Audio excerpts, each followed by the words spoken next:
கோவையில் சட்டவிரோதமாக ரயில் டிக்கெட்டுகளை விற்பனை செய்த ஒருவர் கைது செய்யப்பட்டார். கோவை போத்தனூர் ரயில் நிலையத்தில் ரயில்வே பாதுகாப்பு படை நடத்திய அதிரடி சோதனையில் சட்டவிரோதமாக ரயில் டிக்கெட்டுகளை விற்று வந்த இம்ரான் ஹுசைன் ஷேக் என்பவர் கைது செய்யப்பட்டார். அவரிடமிருந்து ரூபாய் 26,230 மதிப்புள்ள டிக்கெட்டுகள் மற்றும் பிற பொருட்கள் பறிமுதல் செய்யப்பட்டன. விசாரணையில் ரயில் டிக்கெட்டுகளை முன்பதிவு செய்து ஒவ்வொரு டிக்கெட்டுக்கும் 300 ரூபாய் வரை கூடுதல் கட்டணம் வசூலித்து விற்று வந்தது தெரியவந்தது. இதையடுத்து அவர் கைது செய்யப்பட்டு நீதிமன்றத்தில் ஆஜர்படுத்தப்பட்டு கோவை மத்திய சிறையில் அடைக்கப்பட்டார்.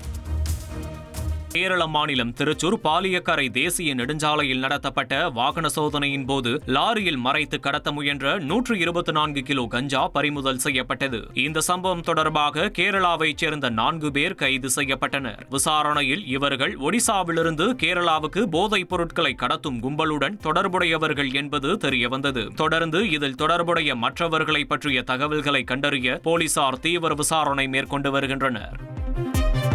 தஞ்சாவூர் மாவட்டம் திருவையாறு அருகே அண்ணனை கொன்ற தம்பி காவல் நிலையத்தில் சரணடைந்த சம்பவம் பரபரப்பை ஏற்படுத்தியுள்ளது.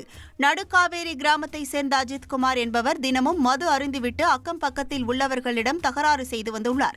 இதனால் அஜித்குமாருக்கும் அவரது தம்பி அருண்குமாருக்கும் இடையே மோதல் இருந்து வந்துள்ளது.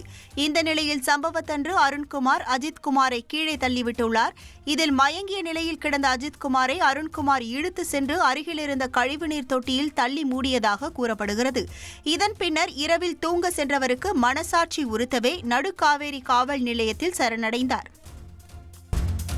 தூத்துக்குடி புதிய பேருந்து நிலையம் அருகே பிரபல ரவுடி ஒருவர் துப்பாக்கி முனையில் கைது செய்யப்பட்டுள்ளார். தூத்துக்குடி புதிய பேருந்து நிலையம் பகுதியில் ஆயுதங்களுடன் மர்ம நபர் சுற்றித் திரிவதாக போலீசாருக்கு தகவல் கிடைத்தது. அதனைத் தொடர்ந்து போலீசார் நடத்திய தீவிர தேடுதல் வேட்டையில் பேருந்து நிலையம் பகுதியில் பயங்கர ஆயுதங்களுடன் பதுங்கியிருந்த தூத்துக்குடி ஆரோக்கியபுரத்தை சேர்ந்த அந்தோணி மைக்கேல் சுகந்தன் என்பவரை போலீசார் துப்பாக்கி முனையில் சுற்றி வளைத்து தப்பிக்க முடியாதவாறு எச்சரித்து கைது செய்தனர். சரித்திர குற்றவாளியாக உள்ள இவர் மீது கொலை வழக்குகள் உட்பட 20க்கும் மேற்பட்ட வழக்குகள் உள்ளதாக தெரிகிறது. தற்போது அவர் யாரை கொலை செய்ய திட்டமிட்டு பதுங்கி இருந்தார் என்பது குறித்து போலீசார் தீவிர விசாரணை நடத்தி வருகின்றனர். செய்திகளை உடனுக்குடன் தெரிந்து கொள்ள உடனே சப்ஸ்கிரைப் பண்ணுங்க.